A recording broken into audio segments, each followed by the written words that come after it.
What is going on, guys? It is Wrestlelamia here, back with some more news. Join us now as we look at this week's edition of the Blue Brand, as well as the wildest news stories and rumors you need to know, including bad news for Drew McIntyre, Goldberg's retirement match set, a WWE making a big mistake with Wrestlemania, CM Punk trains with LYRA'S fiance, a major WWE return set, what has happened to OMOS, and much more. Be sure to subscribe and hit that notification bell for daily wrestling videos, and follow us on Facebook for exclusive lists. Also check out our new videos on Wrestlelamia XL.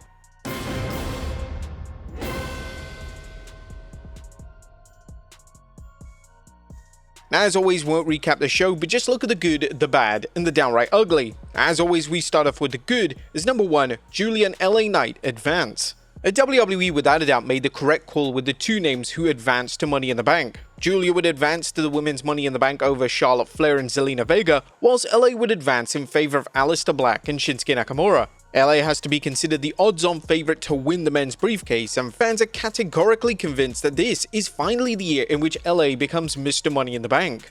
Number 2, McIntyre and Priest deliver. The feud between Drew McIntyre and Damian Priest continues to impress. The two had the typical pull-apart brawl on SmackDown last night, and the crowd were fully into everything they were doing. The rivalry has been one of the surprise hits of 2025, and their cage match tonight at Saturday night's main event is a strong contender to steal the show. Number 3, R-Truth's promo. R-Truth showed just why he's been around in WWE for so long during his promo last night. Truth spoke from the heart when it comes to John Cena's heel turn, and Truth did an outstanding job dissecting the Cena turn, and it's easy to see why Truth has been placed in this prestigious position. Truth would explain that Cena isn't happy deep down and he needs saving. Truth truly knocked this promo out of the park, and hopefully he gets a great showcase in the match with the WWE Champion tonight. And the Wyatt SICKS are back. SmackDown was once again main evented by a tag title matchup. WWE are going all out and making their tag titles a prominent main event fixture on TV. The match between the Street Profits and Fraction and the main event match served to set up a major return. The matchup will go to a no contest as the Motor City Machine Guns and DIY got involved. Then out of nowhere, the Wyatt SICKS made their presence felt by appearing out of nowhere in the middle of the ring. The group would clear house and fans gave them a thunderous reaction.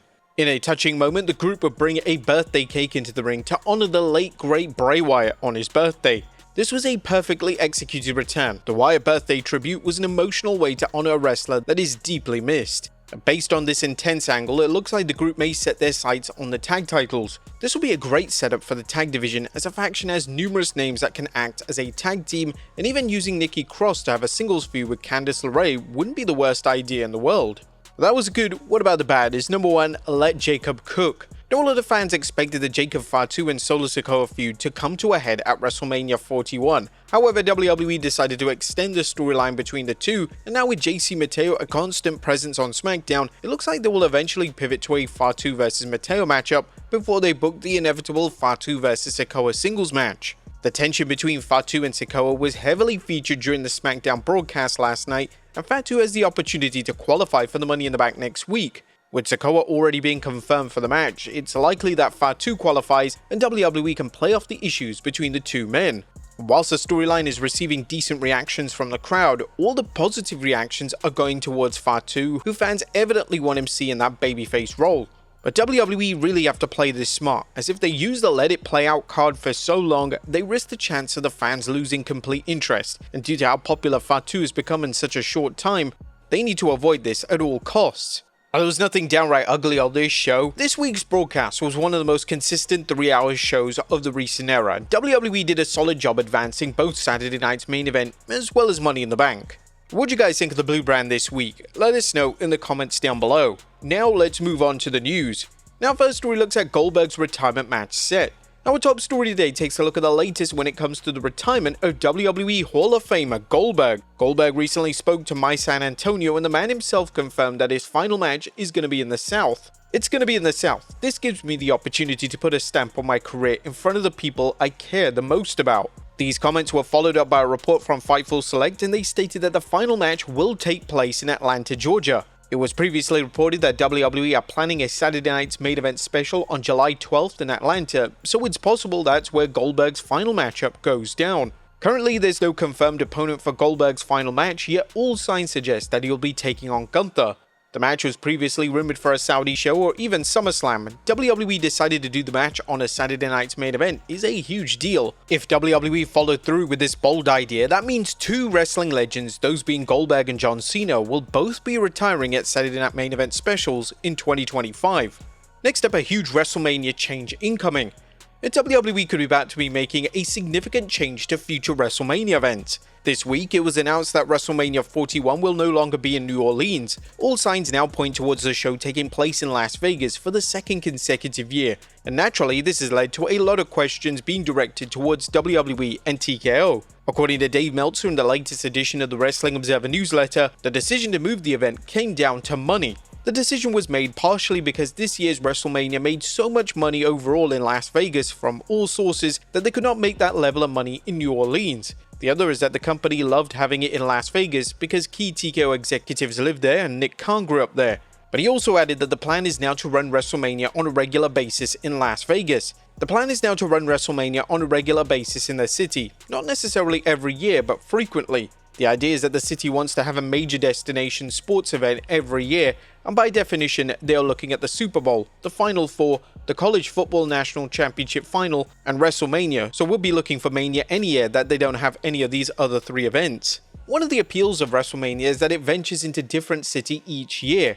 WrestleMania relies heavily on international fans attending the show, and this assists with city and state tourism. However, if the show remains fixed in one location, international fans and even fans from other states in the US are going to be less interested in making the costly trip.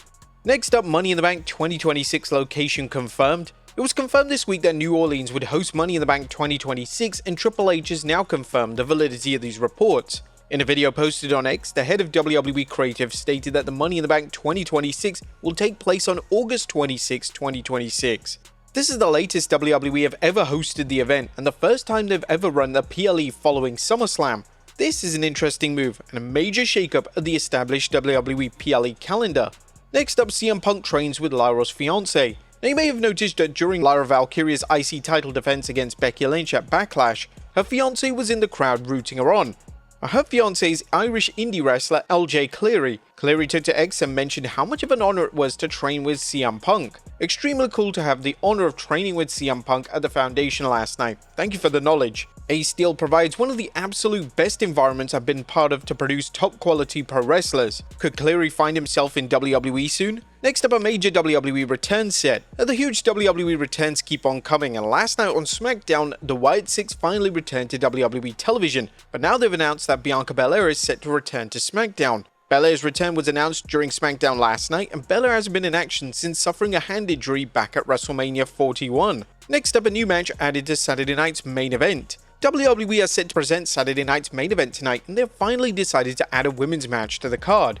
Fans were extremely critical of WWE's call to not have a single women's match featured, but thankfully that has now changed. On last night's SmackDown, they announced that Zelina Vega will defend her women's US title against Chelsea Green. This means that the card has 5 matches, and the show is confirmed to be headlined by Jey Uso vs Logan Paul for the world title. Next up, bad news for Drew McIntyre. Now it looks like Drew McIntyre is working hurt. McIntyre recently spoke with Orlando Sentinel, and McIntyre revealed that following his huge bump at Backlash, he's unable to turn his head all the way to the left. I can't turn my head all the way left yet. Working hurt is just what happens when you're an athlete, especially as the years go by. If you're injured, it is something to take care of. Maybe back in the day, we could have taped it and gone with it. In the past, I've worked with muscle tears and breaks, which isn't the most sensible thing, but the way we operate now, you want to last for the long run.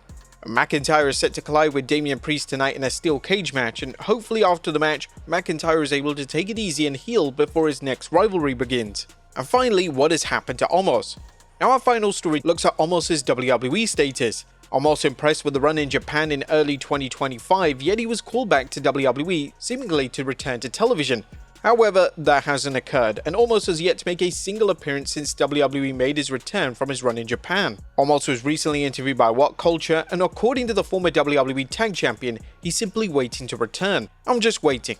I had fun in Japan and I'm patiently waiting. To be honest, man, I'm just here to dominate. I'm just ready to come back and dominate in the ring again. There's nothing that brings me more joy than being in the wrestling ring. So whenever that happens, I'm just ready and excited to get back in there. WWE decided to seize Omos' run in Japan, not only to use him in any capacity on WWE programming makes zero sense. It would have made more sense to keep OMOS in Japan and bring him back into the fold when a solid creative plan was in place. But there you have it folks, the wildest news stories and rumors you need to know. Be sure to leave your comments down below, and I'll see you next time with some more wrestling content.